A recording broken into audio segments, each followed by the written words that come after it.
ஹர ஹர சங்கர ஜய ஜய சங்கர ஹர ஹர சங்கர ஜய ஜய. விரதங்களில் மிகவும் உயர்வான பலன்களை தரக்கூடியது புண்ணிய விரதமாக பார்க்கப்படுவது ஏகாதசி விரதம். இந்த விரதம் அனைத்து விதமான துன்பங்களிலிருந்தும் நம்மை விடுவிக்கக்கூடியதாகும். சில மாதங்களில் வரும் ஏகாதசி மிகவும் சிறப்பு வாய்ந்ததாகும். இது நமக்கு மட்டுமன்றி நம்முடைய பல தலைமுறைக்கும் பலனளிக்கக்கூடியது.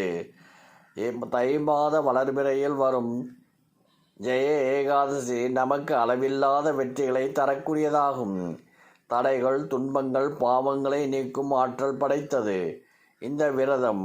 இவர்களுக்கு மட்டுமன்றி அவரது முன்னோர்களும் அவருக்கு பிறகு வரும் சந்ததியினரும் பலனடையும் விதமாக தன்மை கொண்டதாகும். பெருமாளுக்குரிய மிக முக்கியமான விரத ஏகாதசி விரதம். ஒவ்வொரு மாதமும் வளர்பிறை, தேய்பிறை என 2 முறையும் வருடத்துக்கு 24 முதல் 25 ஏகாதசிகள் வரும். இதில் சில குறிப்பிட்ட மாதங்களில் வரும் ஏகாதசி தனிச்சிறப்பு வாய்ந்ததாகும். அப்படி மகா மாதம் எனப்படும் தை மாதத்தில் வரும் வளர்பிறையில் வரும் ஏகாதசிக்கு ஜெய ஏகாதசி என்று பெயர். இது பிப்ரவரி மாதத்தில் வரும் முதல் ஏகாதசி ஆகும். ஒவ்வொரு ஏகாதசியும் ஒவ்வொரு விதமான பலன்களை தரும். இந்த வகையில் மகா மாதத்தில் வரும் ஜெய ஏகாதசியானது தடைகள், தீமைகள், துன்பங்கள் அனைத்தையும் நீக்கி அளவில்லாத வெற்றிகளையும் உயர்ந்த நிலை அடைய செய்யும் பலன்களை அருளக்கூடியதாகும். ஜெய ஏகாதசியில் ஏராளமான பக்தர்கள் பெருமாளுக்கு விரதம் இருப்பதுண்டு.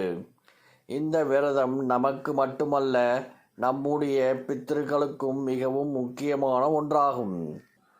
அப்படி மகா மாதம் எனப்படும் தை மாதத்தில் வரும் வளர்பிறையில் வரும் ஏகாதசிக்கு ஜெய ஏகாதசி என்று பெயர். இது பிப்ரவரி மாதத்தில் வரும் முதல் ஏகாதசி ஆகும். ஒவ்வொரு ஏகாதசியும் ஒவ்வொரு விதமான பலன்களை தரும். இந்த வகையில் மகா மாதத்தில் வரும் ஜெய ஏகாதசியானது தடைகள், தீமைகள், துன்பங்கள் அனைத்தையும் நீக்கி அளவில்லாத வெற்றிகளையும் உயர்ந்த நிலை அடைய செய்யும் பலன்களை அருளக்கூடியதாகும். ஜெய ஏகாதசியில் ஏராளமான பக்தர்கள் பெருமாளுக்கு விரதம் இருப்பதுண்டு. இந்த விரதம் நமக்கு மட்டுமல்ல, நம்முடைய பித்ருக்களுக்கும் மிகவும் முக்கியமான ஒன்றாகும். இந்த நாளில் விரதமிருந்து அதன் பலன்களை பித்ருக்களுக்கு அர்ப்பணிப்பதால் அமைதி இல்லாமலும் ஆவிகளாகவும் அலையும் முன்னோர்களின் ஆன்மாவிற்கு அமைதி கிடைத்து அவர்கள் நிம்மதி அடைய வழிவகை செய்யும். முன்னோர்கள் நற்கதி அடைய உதவக்கூடிய விரதம் என்பதால் இந்த விரதம் மேற்கொள்பவர்களுக்கு பெருமாளின் முழு அனுக்கிரகம், ஆசிகளும் கிடைக்கும். அவர்கள் இறந்த பிறகு இதுபோல் ஆவிகளின் லோகத்திற்கு செல்லாமல் நேரடியாக வைகுண்டம் செல்லும் பாக்கியத்தை பெறுவார்கள். இந்த ஆண்டு ஜெய ஏகாதசி பிப்ரவரி 8ஆம் தேதி சனிக்கிழமை வருகிறது. சனிக்கிழமையில் வரும் ஏகாதசி என்பதால் இது மிகவும் சிறப்பு வாய்ந்ததாக கருதப்படுகின்றது.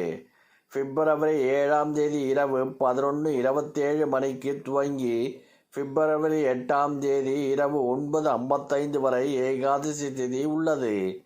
சூரிய உதயத்தை வைத்து திதி கணக்கிட வேண்டும் என்று விதியின்படி பிப்ரவரி 8ஆம் தேதியே ஜெய ஏகாதசி விரதம் கடைபிடிக்கப்படுகிறது.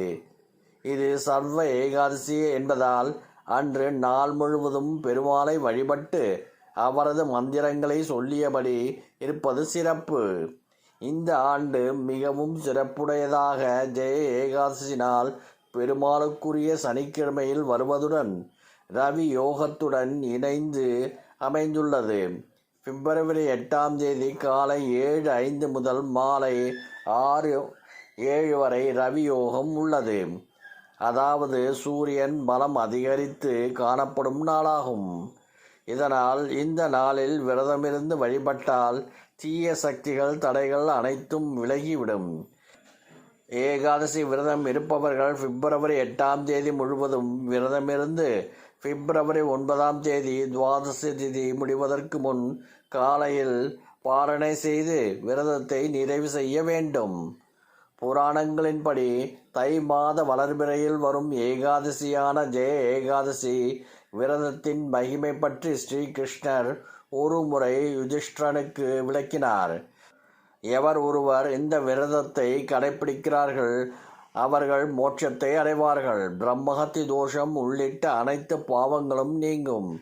இந்த விரதம் கடைபிடிப்பவர்களுக்கு மட்டுமின்றி அவர்களின் முன்னோர்கள் வருங்கால சந்ததிகள் ஆகியோருக்கும் நன்மை தரக்கூடியதாகும் என தெரிவித்துள்ளார். ஹர ஹர சங்கர ஜய ஜய சங்கர ஹர ஹர சங்கர ஜய ஜய